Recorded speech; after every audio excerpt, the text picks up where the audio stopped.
खबरों का सारथी। नमस्कार, उत्तराखंड की खबरों में आपका स्वागत है। मैं हूं मनोज मानस। खबरों का रुख करेंगे उससे पहले देख लेते हैं इस वक्त की अहम हेडलाइंस। धामी कैबिनेट का अहम फैसला, मुकदमों में गवाहों की सुरक्षा के लिए साक्षी संरक्षण योजना को मंजूरी। 72 घंटे में आपदा के मृतक आश्रित को मिलेगी आर्थिक सहायता, उत्तराखंड के सीएम धामी ने दिए निर्देश।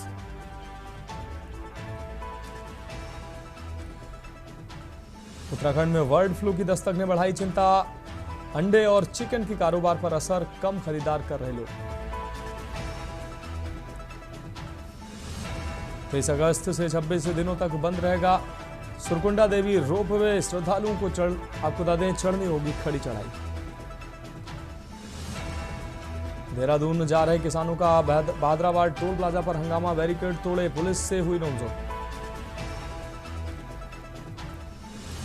और उत्तराखंड में नकली दवा फर्जीवाड़ा का पर्दाफाश, हिमाचल प्रदेश का फैक्ट्री मालिक गिरफ्तार। आप देख रहे हैं के न्यूज, खबरों का सारथी। और अब खबरें विस्तार से। हरिद्वार से अहम खबर है, किसानों पर लाठीचार्ज का मामला सामने आया। लाठीचार्ज के विरोध में राकेश टिकैत हरिद्वार पहुंचे हैं। बहादराबाद टोल प्लाजा पर गरमाया माहौल। देहरादून कूच कर रहे किसानों पर लाठीचार्ज की गई है।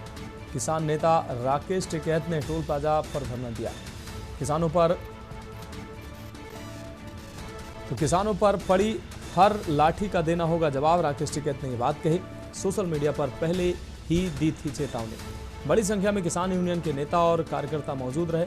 बहादराबाद टोल प्लाजा पर तनाव, पुलिस और प्रशासन इस दौरान अलर्ट नजर आया।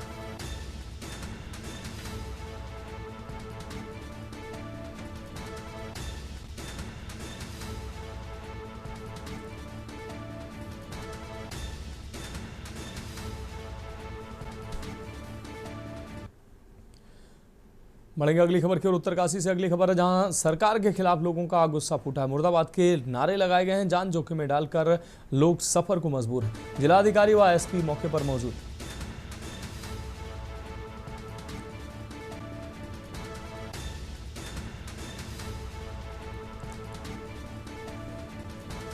जान जोखिम में डालकर लोग कर रहे सफर।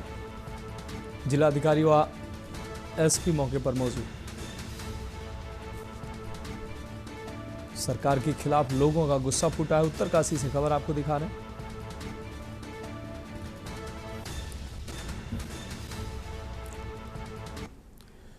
बढ़ेंगे अगली खबर की ओर। खबर देहरादून से, जहां उत्तराखंड के मुख्यमंत्री पुष्कर सिंह धामी ने नई दिल्ली में केंद्रीय विद्युत मंत्री श्री मनोहर लाल खट्टर से भेंट कर राज्य के लिए महत्वपूर्ण विषयों पर चर्चा की। मुख्यमंत्री ने ऋषिकेश, हरिद्वार और अन्य तीर्थ क्षेत्रों में आगामी कुंभ 2027 को ध्यान में रखते हुए बुनियादी ढांचे के विकास तथा आवास योजनाओं से जुड़े विषयों पर केंद्र सरकार से सहयोग का अनुरोध किया है। मुख्यमंत्री ने ऋषिकेश के गंगा कॉरिडोर में HT-LT विद्युत लाइनों के भूमिगतकरण और स्वचालन से जुड़े 547.83 करोड़ की DPR को RDSS योजना के अंतर्गत स्वीकृति प्रदान करने हेतु केंद्रीय मंत्री का आभार जताया। साथ ही हरिद्वार कुंभ क्षेत्र के लिए 1315 करोड़ के समान प्रस्ताव को भी RDSS योजना में सम्मिलित करते हुए शीघ्र अनुमोदन का अनुरोध किया।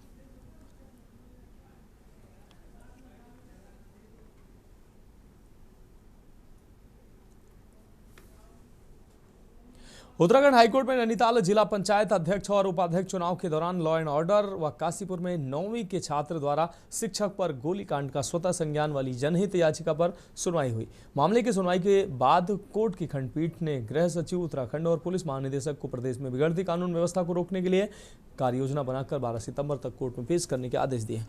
मामले की सुनवाई के लिए कोर्ट ने 12 सितंबर की तिथि नियत की है। शुक्रवार को हुई सुनवाई में गृह सचिव और DGP कोर्ट में पेश हुए।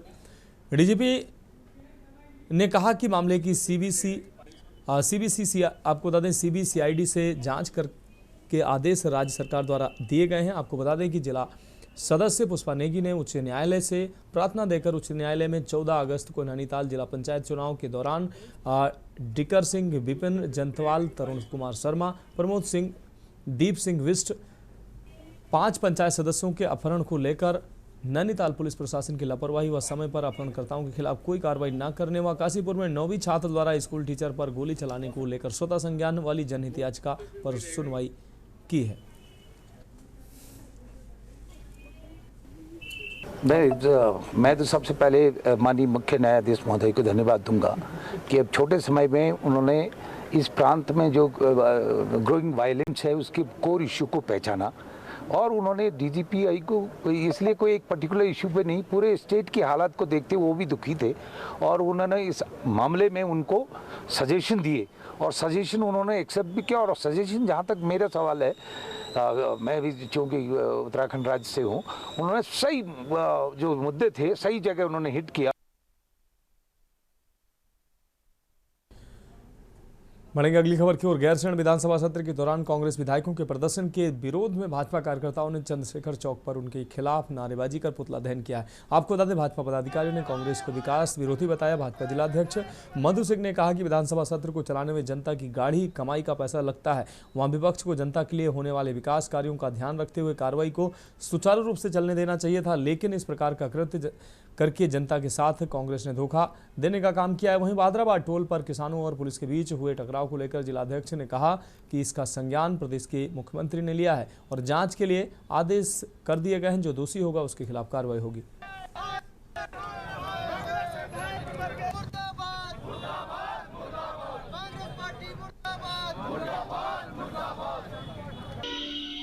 भाजपा द्वारा पुतला दहन इसलिए किया गया है क्योंकि गैरसैंण में जो विधानसभा सत्र प्रस्तावित हुआ था और वो बहुत अहम मुद्दे थे जनता के, जिसके लिए सत्र आयोजित किया गया, लेकिन विपक्षियों ने उसे जरूरी नहीं समझा कि जनहित के मुद्दों पर वार्ता की जाए। धराली पूरी तरह समाप्त हो गया। पौड़ी में बाढ़ है, इतना हमारे प्रदेश में बाढ़ आई हुई है। सबसे पहले जो हमारे लोगों की मृत्यु हुई है उनके बारे में, उनके परिवार के बारे में विचार करना चाहिए था कि उन्हें कैसे सहायता दी जाए, कैसे उन्हें स्थापित किया जाए। सबसे अहम मुद्दा था ये।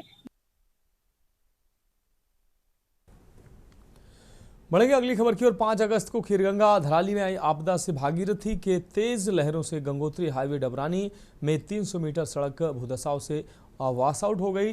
वहीं लिमचा घाट पर 30 मीटर का पुल भी बह गया था। बीआरओ, एसडीआरएफ और पुलिस की मदद से पिछले 17 दिनों से हाईवे को यातायात के लिए बहाल करने में प्रशासन जुटा है। लिमचा घाट में 2 सप्ताह पूर्व वैली ब्रिज तैयार कर लिया गया था। अब डबरानी में हाईवे गंगोत्री हाईवे अंतिम चरण पर जारी है। सीमा सड़क संगठन के ओसी जितेंद्र ने बताया कि कुछ ठीक रहा तो सोमवार तक गंगोत्री सड़क बहाल हो जाएगी। वहीं एसआई प्रदीप कुमार तोमर ने बताया कि 5 अगस्त की विनाशकारी बाढ़ से हाईवे गंगोत्री पर एक पुल समेत दर्जन भर स्थानों से सड़क वॉश आउट हो गई थी। अब हाईवे 1-2 दिन में बहाल हो जाएगी।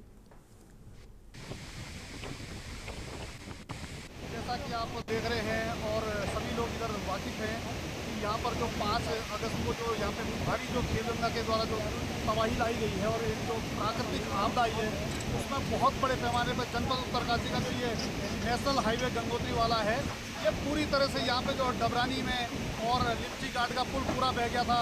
और पीछे आपने देखा होगा यहाँ पर जो हमारा सोन घाट का ये अभी जहाँ पे काम चल रहा है, यहाँ पे पूरा के पूरा रोड जो है वॉश आउट हो गया था। ये वाला पोर्शन हम अभी लिंक कर देंगे। जो मशीनें अभी निकल जाएंगी घंटे भर में, यहाँ से मशीनें निकाल देंगे। लाइट व्हीकल के लिए भी यहाँ से शाम तक हम शुरू कर देंगे और आगे तक हल्सिल तक हम कल तक कोशिश कर रहे हैं कि कल तक हो जाए।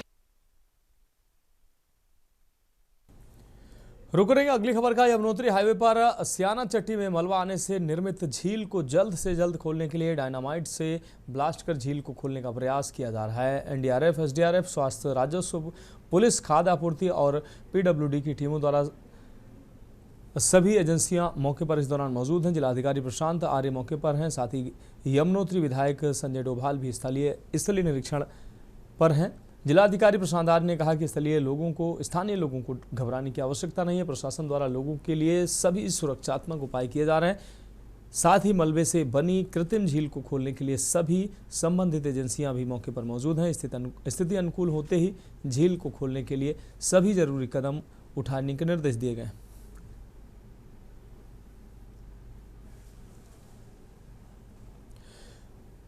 बाजपुर के लिवरडेल इंटरनेशनल स्कूल में उस वक्त हड़कंप मच गया जब किसी अज्ञात अज्ञात व्यक्ति ने स्कूल वेबसाइट और इंस्टाग्राम पर स्कूल को बम से उड़ाने की धमकी दे दी।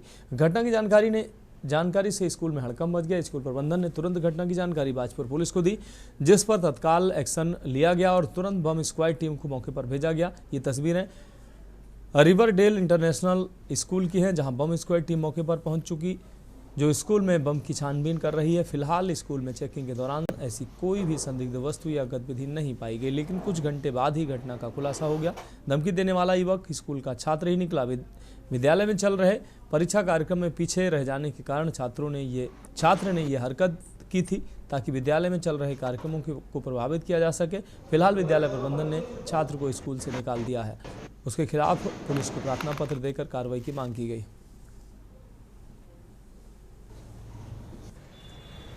इसमें क्या है कि रात हमारे को कोई 10 साढ़े 10 के बीच में एक ईमेल आया था स्कूल ईमेल आईडी पे कि बॉम्ब से स्कूल को उड़ाएंगे और इस हफ्ते में हम ये ऐसा कांड करेंगे। फिर वो उन्होंने इंस्टा पे भी डाला, इंस्टा आईडी पे भी डाला स्कूल की। तो जब हमने उसकी पूरी तहकीकात रात से ही शुरू कर दी थी, तो हमें पता लगा कि एक हमारे ही स्कूल का बच्चा है जिसने ये बदमाशी करी है। क्योंकि स्कूल में इम्तिहान चल रहे हैं, उसने पढ़ाई करी नहीं, तो उसने कहा कि यार किसी तरीके से स्कूल की छुट्टी हो जाए। तो उसने इस तरीके से ये करने की कोशिश करी है। बच्चे और पेरेंट्स सुबह से घबराए हुए हैं, क्योंकि एक तो एग्ज़ाम भी चल रहे हैं और ऐसा बॉम्ब थ्रेट, क्योंकि सुबह 6 बजे बॉम्ब स्क्वाड भी आया था पूरा स्कूल की, उन्होंने भी डॉग स्क्वाड के साथ पूरा चेकिंग करी थी। बढ़ेंगे अगली खबर की ओर। 5 अगस्त को खीरगंगा में आई जल प्रलय से धराली हरसिल में तबाही मचाई। इसके बाद डबरानी तथा गंगोत्री हाईवे भी वॉश आउट हो गया, जिससे पिछले 17 दिन से गंगनानी से आगे पैदल चलने वाले राहगीरों के लिए भोजन पानी कोई व्यवस्था नहीं थी। राहगीरों की पीड़ा को समझते हुए स्थानीय युवक भगवान सेमवाल की टीम ने स्नो स्पाइडर ट्रैक टूर के बैनर तले डबरानी में निःशुल्क कैंप लगाकर भोजन की व्यवस्था की। विषम परिस्थितियों में लोगों की मदद कर रहे हैं। भागवत सेमवाल ने बताया कि स्नो स्पाइडर ट्रैक और टूर के तहत हमारी टीम उपला, टोकन और पैदल जाने वाले मुसाफिरों को निःशुल्क भोजन और रहने की व्यवस्था दे रही है। मैं snow spider track and tour से भागवत सेमवाल बोल रहा हूँ। और जो 5 तारीख को यहाँ पे धराली क्षेत्र में जो आपदा आई है, उसको देखते हुए हमने अभी करीबन आज मेरे को 4-5वां दिन हो गया है, और यहाँ पे हमने निःशुल्क लोगों के लिए ये डबरानी करके जगह है, यहाँ पे हमने जो है खाने की और सोने की व्यवस्था रखी है। जो भी लोग गंगोत्री से उत्तरकाशी की तरफ जा रहे हैं और उत्तरकाशी से जो गंगोत्री की तरफ जा रहे हैं।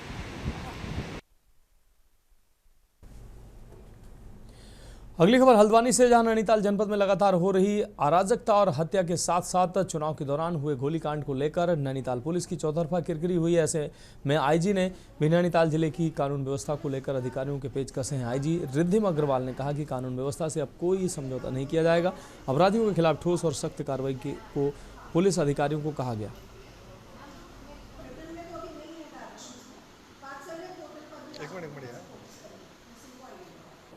देखिए, ज़िला पंचायत इलेक्शंस के बारे में मैं यही कहूँगी कि बेताल घाट में जो गोली चली थी, उसके बाद हमारे जो तत्कालीन एसओ बेताल घाट थे, उनके द्वारा अच्छी कार्रवाई करते हुए जो भी उसमें अक्यूज्ड थे, पुराने मुलजिम थे, उनकी विभिन्न जनपदों में अन्य राज्यों के पुरानी हिस्ट्री रही है, उनको अरेस्ट उसने किया है अपनी टीम के साथ, जो बहुत अच्छी कार्रवाई है।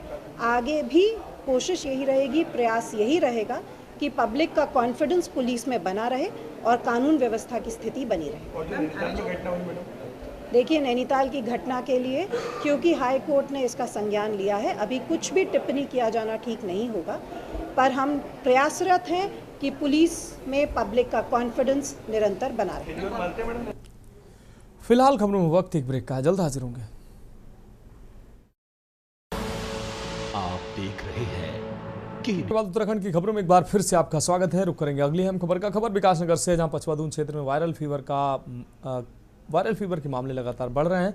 हालात यह है कि उपजिला चिकित्सालय की ओपीडी में रोजाना औसतन 40 से ज़्यादा मरीज पहुंच रहे हैं। इस बीच एक युवक में संदिग्ध रूप से डेंगू के लक्षण पाए गए। बरसात के मौसम के चलते विकासनगर और आसपास के क्षेत्रों में वायरल फीवर ने लोगों को अपनी चपेट में लिया है। तेज बुखार, सिरदर्द और बदन दर्द जैसे लक्षणों के साथ रोजाना बड़ी संख्या में मरीज उपजिला चिकित्सालय सहित आसपास के प्राइवेट डॉक्टरों के पास पहुंच रहे हैं। वहीं उपजिला चिकित्सालय में इलाज करने आए कराने आए एक युवक की रैपिड एंटीजन जांच में डेंगू पॉजिटिव पाया गया है।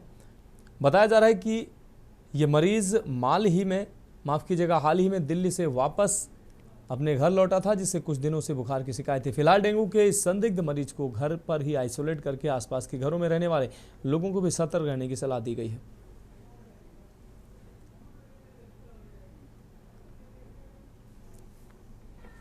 अस्पताल में NS1 टेस्ट हुआ जो पॉजिटिव था, और एलाइजा टेस्ट है पुष्टि के लिए, उसके कंफर्मेशन के लिए उसको एलाइजा के लिए भेजा गया है। एक दिन में 2 दिन में उसकी रिपोर्ट संभावित है।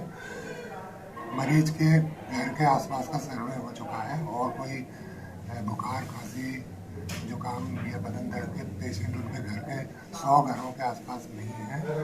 मरीज को एहतियात के तौर पे मच्छरदानी और ओडोमॉस भी यहाँ से दी गई है। और हमारे पास हमने यहाँ डेंगू वार्ड बना हुआ है, हमारे पास आइसोलेशन वार्ड है। पर ये मरीज जो है ये क्योंकि फिट थे, इनको ज़्यादा प्रॉब्लम नहीं थी, जांच में आए थे, तो इनको हमने घर पे ही आइसोलेट किया हुआ है, घर पे ही इनको मच्छरदानी वगैरह दी हुई है। रुक करेंगे अगली खबर उत्तरकाशी से, जहां स्याना चट्टी में बनी अस्थायी झील को खोलने के लिए प्रशासन द्वारा सभी जरूरी प्रयास किए जा रहे हैं। झील का जल स्तर धीरे धीरे कम हो रहा है। इस दौरान यमुनोत्री विधायक संजय डोभाल और जिला पंचायत अध्यक्ष रमेश चौहान स्थानीय लोगों के बीच पहुंचे। जिलाधिकारी प्रशांत आर भी राफ्ट के माध्यम से झील के दूसरे किनारे पर स्याना चट्टी के लोगों से वार्ता करने पहुंचे और उन्हें झील से जल्द खोलने और हर संभव झील को खोलने और जल्द हर संभव सहायता दिए जाने का आश्वासन दिया गया।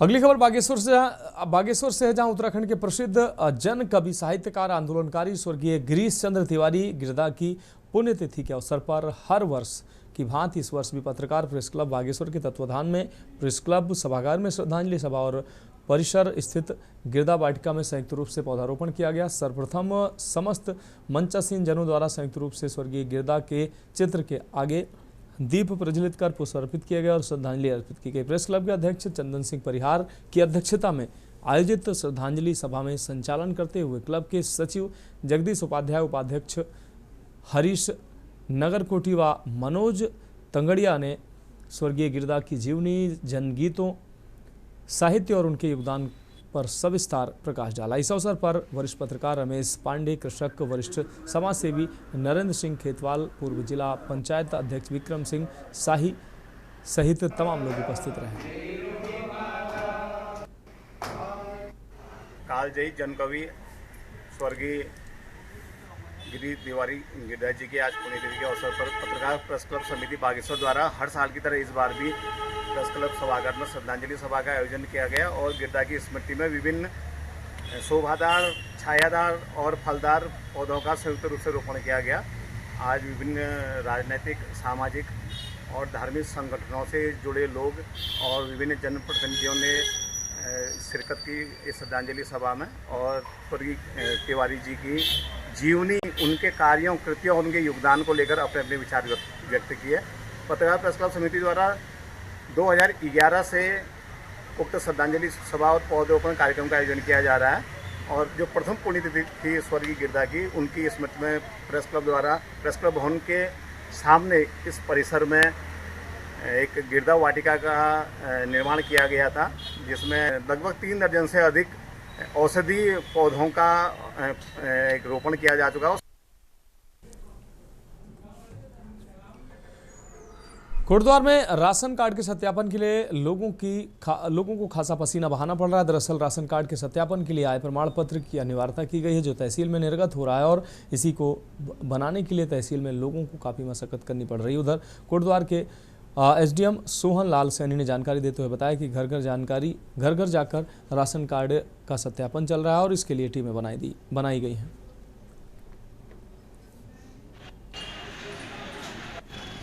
कि आजकल जो राशन कार्ड है उसका सत्यापन चल रहा है और उसी के संदर्भ में हमने हमारे जैसे यहाँ 40 वार्ड हैं, तो 40 वार्ड में 40 टीमें हैं और एक हमारी कालागढ़ वाली टीम है। तो टोटल 41 टीमें हैं हमारी जो राशन कार्ड का सत्यापन कर रही हैं, और उनको निर्देशित किया गया है कि आप सही तरीके से सत्यापन करें और कोई भी उसमें जो है गलत तरीके से उसका चयन ना हो, तो उसको आधार बनाया गया है आय प्रमाण पत्र को। तो फिलहाल उत्तराखंड की खबरों में अभी के लिए मेरे साथ इतना ही। मुझे दीजिए इजाजत और आगे आप देखिए के न्यूज इंडिया का विशेष कार्यक्रम मंथन हमारे प्रधान संपादक दुर्गेन चौहान जी के साथ। आप देख रहे हैं के न्यूज।